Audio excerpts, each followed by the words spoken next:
All right, guys, get some plays for Saturday, March 29th slate of games. We're talking MLB on this video. Going to go back to the graphics because FanDuel not helping us out on the player props and the games being out. So we're going to go back to graphics for a little bit.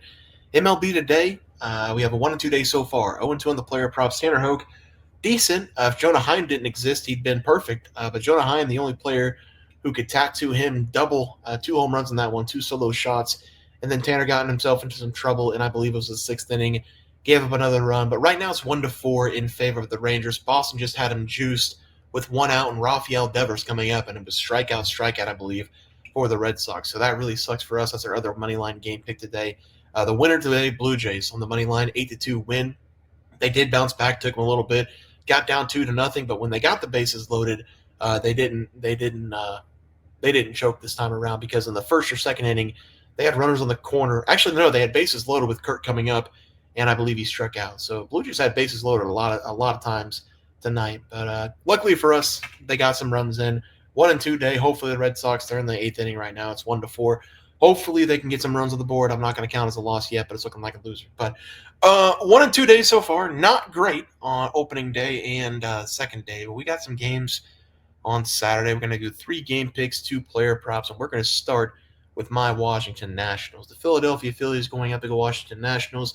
Jesus Luzardo getting his chance on a good team, going up against Jake Irvin, one of our better arms last year. Jake Irvin had some troubles. I'll be a realist. Jake Irvin had a lot of troubles last season at the middle of the season. Start of the season, one of the best pitchers in baseball. Middle of the season, really struggled. Back into the season, kind of struggled, had a couple good games. Jesus Luzardo, I've been watching him for a while now, back when he was with the Marlins.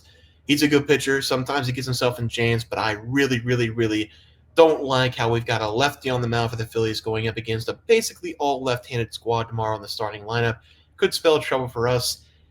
Top of the lineup really is where we need to, get some base runners on and try to get some power hitters in there like Josh Bell, who I believe is a switch hitter. But we have CJ up there, lefty, James Wood up there, lefty, and I believe Dylan Cruz also a lefty. So we might be in trouble at the top of the order. For that reason, I'm going to take the Phillies on the first 5. I do think I'm going to take them -1.5, sorry. I do think Jake Irvin will make this game interesting in the first 5, but we all saw it. The Nationals bullpen cannot be trusted. It was my mistake, my favorite team, my mistake trusting them. I need to treat the Nationals like I treat the Dallas Cowboys. I bet against them. I hate them until they do something like Jerry Jones dying or Dak Prescott being traded, which hopefully he goes to the Browns. That'd be the best thing ever for me. But in this game, -1.5 for the Phillies.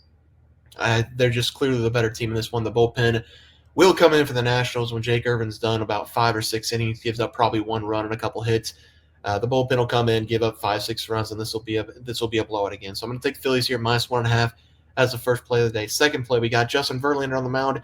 It's great what the city of San Francisco does for the elderly. I'm so happy that Justin Verlander gets another shot on another team. He is a Hall of Fame pitcher, and I said this last year. He's a Hall of Fame pitcher. When Justin Verlander's on the mound, empty the bank account on the other team. It's as simple as that. The curveball's not there. It's a meatball. The fastball's sitting at 88 miles per hour. He just doesn't have any juice left. He didn't have juice last year. He was one of my favorite guys to bet against last year. He's not going to have juice this year. Going up against a young upcomer, Nick Lodolo, had a couple injuries last year. I like everything about Nick Lodolo. Going to take him as my player prop today. Also, the San Francisco Giants can't hit worth a damn. They didn't really hit well last year. They're not going to hit well this year. They scored 4 runs in the top of the 9th inning in that opening day game to beat the Reds. The Reds should have won that game very easily. I'm taking the Reds here. We're going to go I think I went first 5, but we could take a money line. Let's just take Reds money line here, -124. Forget all the fluff on the first 5. I do think they win the first 5 because Justin Verlander is that bad. I mean, I think he's going to show it. Hopefully he shows it in this. I love Justin Verlander, Hall of Fame pitcher. His time's done. He's got to retire at some point. I like Nick Lodolo here in this spot. Going to go Reds money line as the third play and the final play. Braves going up against the Padres. I actually like this play even more because the Padres are jumping on the Braves early. I think it's 2-0 in this bottom of the second for the Padres. Going to go Braves here on the first 5. This one I will go first 5. Spencer Schwellenbach. He's a righty. His name's too long. Couldn't get the righty up there going up against the righty Randy Vasquez. Schwellenbach was one of those guys last year as a rookie, and then I was watching him multiple games. Every game he got better, and I know we've got some Braves fans out there that are very excited about him in their rotation. He might even challenge for that starter or that number one rotation spot towards the middle or back end of the season. But he is one of the better young pitchers in the MLB right now. I'm very excited to see what he does this season for the Braves. I'm going to back him in this one, especially the Braves. Again, they're going to start 0-2. They got to find a way to even, or at least try to win a game in this series. I'm going to go Braves first 5 -1/2. I don't trust Randy Vasquez at all. I'm going to take Spencer. Going to ride on his back for tomorrow. Braves first 5 -1/2 as the play there. So 3 plays tomorrow for the player props.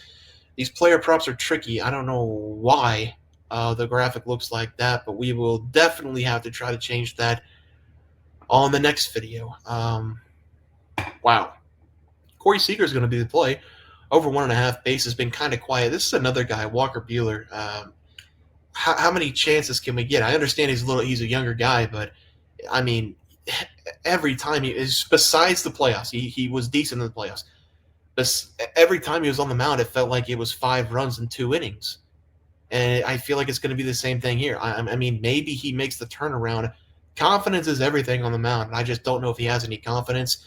This is what I did last year with Baseball Savant. His pitches on the right, what our batters hit well on the left, sinker curve. We can see sinker 16% of the time, curveball 19% of the time, 35% of the chance of us getting a pitch that we hit well over 300. Again, these are last year's stats against righties. Corey Seager, very good. Left on right matchup. Going to take Corey Seager here over 1.5 bases. As the season goes on, I will have more information on these batting props and on these stats at the bottom. But for right now, it's game number 2.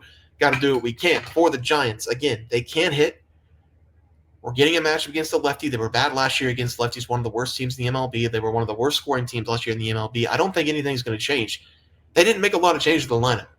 Nick Lodolo going to go over the 15.5 outs in this one. Sinker, fastball, curveball. Giants, I don't know how it's possible, but they didn't go against a lefty. I should say lefty, not righty. They haven't gone against a slider, apparently. I'm looking at these graphics on splits on their leaderboards, and they just don't have numbers up. Maybe it's just because it's so early in the season. But again, I mentioned they scored 4 runs in the top of the 9th inning. They should have lost that opening day game. The bats were dead. The bats woke up for 1 swing in the top of the 9th inning. Nick Lodolo is a good pitcher. I'm going to trust him in this one, 15.5 outs as the other player prop. MLB recap. I will change that graphic next time. I don't know why it was so big. We're going to go Phillies -1.5 here going up against the Nats. Reds first 5. We're going to change that to Reds on the money line going up against the Giants. They're -124. I'm going to take that. And then the Braves first 5, a little bit too juicy on the -144. So I'm going to take them -0.5 on the first 5 with Spencer Swellenbach on the mound. Nick Lodolo over his 15.5 outs. I think he will be fine going up against the Giants through 6 innings. And Corey Seager over 1.5 bases going up against those Boston Red Sox as the final play of the day. Guys, that's going to do it for the MLB picks and props for Saturday, March 29th slate of games. If you guys enjoyed the content, please drop a like this video and subscribe down below. See you guys next video, and thanks for watching.